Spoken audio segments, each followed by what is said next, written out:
Hello, praise the Lord, जय मसीह की। This is Puja here.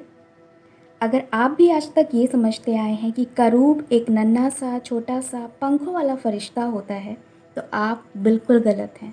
जी हाँ, क्योंकि ये एक मिथ है। बाइबल में ऐसे किसी फरिश्ते की बात की ही नहीं गई है। लेकिन जब भी आप करूब के बारे में, चरूब के बारे में इंटरनेट पे चेक करते हैं, तो आपको एक छोटा सा बच्चा जिसके पंख होते हैं वो नज़र आता है और कहा जाता है कि ये करूब है। अब सवाल ये उठता है कि अगर करूब ये नहीं है तो फिर कौन है? तो चलिए स्टार्ट करते हैं। फर्स्ट ऑफ ऑल, करूब एक एकवचन शब्द है और इसका बहुवचन करूबो हम लिखते हैं। और उसी तरीके से इंग्लिश में इसका सिंगुलर नंबर चेरूब है, CHERUB, और इसका प्लूरल नंबर चेरुबिम है। ये मात्र एक ऐसा फरिश्ता है पूरी बाइबल में जिसके बारे में बाइबल 90 से भी अधिक बार हमें बताती है। और ये फरिश्ता हमें बाइबल की सबसे पहली किताब उत्पत्ति से लेकर सबसे आखिर किताब प्रकाशित वाक्य तक देखने को मिलता है। उत्पत्ति 3 अध्याय 24 पद। कहानी आपको पता है, यहाँ पर अदन की वाटिका से आदम और हवा को निकाला जा रहा है। क्यों? इसलिए क्योंकि उन्होंने बुद्धि के फल को खा लिया है और अब जीवन का वृक्ष बचा था। तो परमेश्वर ने उन्हें अदन की वाटिका से बाहर निकाल दिया और जो जिम्मेदारी आदम और हवा की थी उस फल की, उस वृक्ष की रक्षा करने की, वो जिम्मेदारी अब करूबों को दे दी गई है। जी हाँ, ये पहला मंजर है जहाँ पर हमें करूब देखने को मिलते हैं और परमेश्वर ने उन्हें ओडेन किया है आदम की जगह पर कि अब वो उस जीवन के वृक्ष की रक्षा करेंगे और उनके साथ अग्निमय तलवारें वहाँ पर रक्षा के लिए रखी गई। इस इंसिडेंट के बाद ये फरिश्ता हमें निर्गमन की किताब, दूसरा इतिहास, गिनती, शामुएल, पहला राजाओं, भजन संहिता, उसके बाद नए नियम में कई जगहों पर देखने को मिलता है। पर इस फरिश्ते के स्ट्रक्चर का डिस्क्रिप्शन, इसके बनावट के बारे में हमें यहेजकेल की बुक बताती है। जी हाँ, यहेजकेल नबी थे और उन्होंने एक दर्शन देखा है। यहाँ पर यरूशलेम का पाप बढ़ गया है और उन्होंने 9वें अध्याय में यहेजकेल के और 10वें अध्याय में करूबों के विषय में दर्शन देखा है परमेश्वर की ओर से।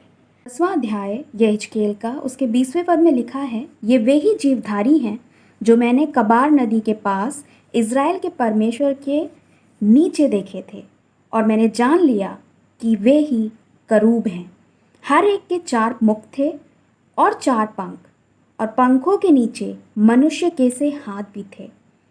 उनके मुखों का वही रूप था जो मैंने कबार नदी के तट पर देखा था। यहेजकेल की किताब के पहले अध्याय की बात कर रहे हैं। पहले अध्याय में उसने कबार नदी के पास कुछ जीवधारी देखे थे और उसका वो स्ट्रक्चर बता रहे हैं कि किस तरीके का स्ट्रक्चर था। कुछ इस तरीके से लिखा हुआ है, और उसके बीच से 4 जीवधारियों के समान कुछ निकले। उनका रूप मनुष्य के समान था, परंतु उनमें से हर एक के 4 मुख थे और 4-4 पंख थे। उनके पाँव सीधे थे और उनके पाँव के तलुए बछड़ों के खुरों के से थे और वे छलकाए हुए पीतल के समान चमकते थे। उनके चारों ओर पंखों के नीचे मनुष्य के से हाथ थे।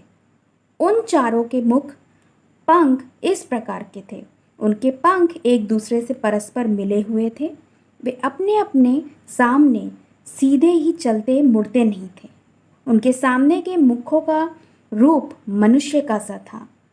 उनके चारों के दाहिने ओर के मुख सिंह के समान थे, बाईं ओर के बैल के समान, और चारों के पीछे के मुख उकाब पक्षी के समान थे।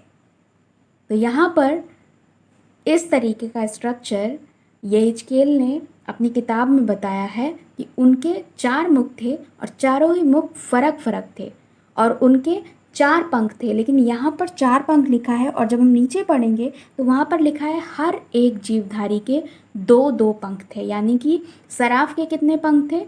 सराफ के 6 पंख थे। 2 पंखों से उसने अपने मुख को ढक रखा था, 2 पंखों से उसने अपने पैरों को ढक रखा था और 2 पंखों से वे उड़ते थे। लेकिन यहाँ पर लिखा हुआ है कि हर एक जीवधारी के 2-2 पंख थे, यानी कि उनके 8 पंख थे। अब आ जाते हैं प्रकाशित वाक्य की किताब में। 4था अध्याय उसके 6ठे पद से कुछ इस तरीके से लिखा हुआ है, और सिंहासन के सामने मानो बिल्लौर के समान कांच का सा समुद्र है, सिंहासन के बीच में और सिंहासन के चारों ओर 4 प्राणी हैं, जिनके आगे पीछे आंखें ही आंखें हैं।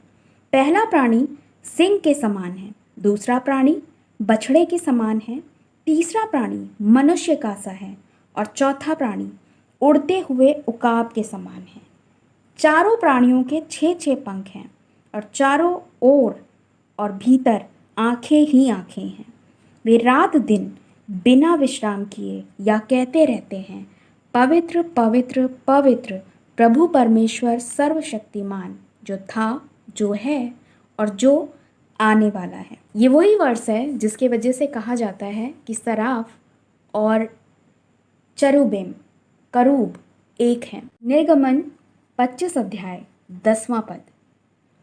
यहाँ पर मूसा को परमेश्वर ने आज्ञा दी है वाचा का संदूक बनाने की, और वाचा के संदूक कैसा बनाना है, क्या क्या चीज़ें उसमें रखनी है, क्या क्या प्रोसेस है, हर एक चीज़ परमेश्वर ने समझाई है। जब हम मर्सी सीट को देखते हैं, आर्क ऑफ कवेनेंट को देखते हैं पिक्चर में, तो हमें 2 पक्षी दिखाई देते हैं ऊपर बैठे, और हम कई बार कंफ्यूज होते हैं और हम कहते हैं कि ये सराप है, लेकिन ऐसा नहीं है। मर्सी सीट पर करूबों को रखा था। 22 में लिखा है, मैं उसके ऊपर रहकर तुझसे मिला करूँगा, और इज़राइलियों के लिए जितनी आज्ञाएं मुझको तुझे देनी होगी उन सबों के विषय में प्रायश्चित के ढकने के ऊपर में से और उन करूबों के बीच में से जो साक्षी पत्र के संदूक पर होंगे तुझसे वार्तालाप किया करूँगा। परमेश्वर ने किसी एक को सारी जिम्मेदारी नहीं दी, चाहे वो इंसान हो, चाहे वो फरिश्ता हो, या और कोई अदर क्रिएचर, पर परमेश्वर ने हर एक को अलग अलग जिम्मेदारियां दी हैं, और हमें उसे पूरी वफादारी से निभाना है। ये हमारी ड्यूटी है। उसी तरीके से परमेश्वर ने हर एक फरिश्ते को एक अलग जिम्मेदारी दी है, और वो जिम्मेदारी सिर्फ उसके लिए है और वो ही पूरी कर सकता है। और ये एक ऐसा फरिश्ता है जिसके लिए बाइबल बोलती है, बताती है कि यहोवा करूबों पर विराजमान है। असाफ ने अपना भजन लिखा भजन संहिता में, और लिखा हुआ है 80:1 में कि यहोवा करूबों पर विराजमान है। 99:1 में दूसरा राजा 19:15 जहाँ पर राजा हिजकिय्याह प्रार्थना कर रहे हैं। ऐसी कई वर्सेस हैं जहाँ पर बार बार लिखा गया है कि यहोवा करूबों पर विराजमान है। एक बात जो मैं आपको बताना भूल गई, यहेजकेल की किताब 10वां अध्याय 9वें पद में एक क्रिएचर की बात की जा रही है। लिखा है, तब मैंने देखा कि करूबों के पास 4 पहिए हैं, अर्थात एक एक करूब के पास एक एक पहिया है, और पहियों का रूप फिरोज़ा का सा है। उनका ऐसा रूप है कि चारों एक से दिखाई देते हैं, जैसे एक पहिए के बीच दूसरा पहिया हो। चलने के समय वे अपने चारों अलंगों के बल से चलते हैं, और चलते समय मुड़ते नहीं हैं, वरन जिधर उनका सिर चलता है वो उधर ही की ओर मुड़ते और चलते हैं। और लिखा हुआ है ये पूरे आँखों से भरे हुए हैं, जिस तरीके से करूब का शरीर आँखों से भरा हुआ है। अभी हमने प्रकाशित वाक्य की किताब पढ़ी, और वहाँ पर भी करूब के लिए लिखा हुआ है कि उनका शरीर आँखों से भरा हुआ है। इन क्रिएचर्स को एंजल्स नहीं कहा गया है, यहाँ पर नहीं लिखा हुआ है, पर हाँ, ये करूबों के साथ गिने जाते हैं, क्योंकि ये करूब के साथ होकर काम करते हैं। बहुत सी ऐसी बातें हैं बाइबल में जो हमारी समझ से परे हैं, और हम कई बार सवाल करते हैं कि ऐसा क्यों है। पर हमेशा याद रखिए दाऊद ने क्या लिखा हुआ है। दाऊद ने लिखा है अपने भजन में कि जो बातें मेरी समझ से परे हैं, मुझे उनसे क्या काम।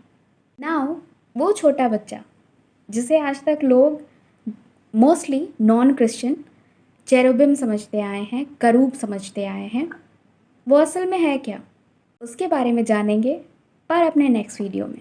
आज के लिए बस इतना ही। Praise the Lord. जय मसीह की।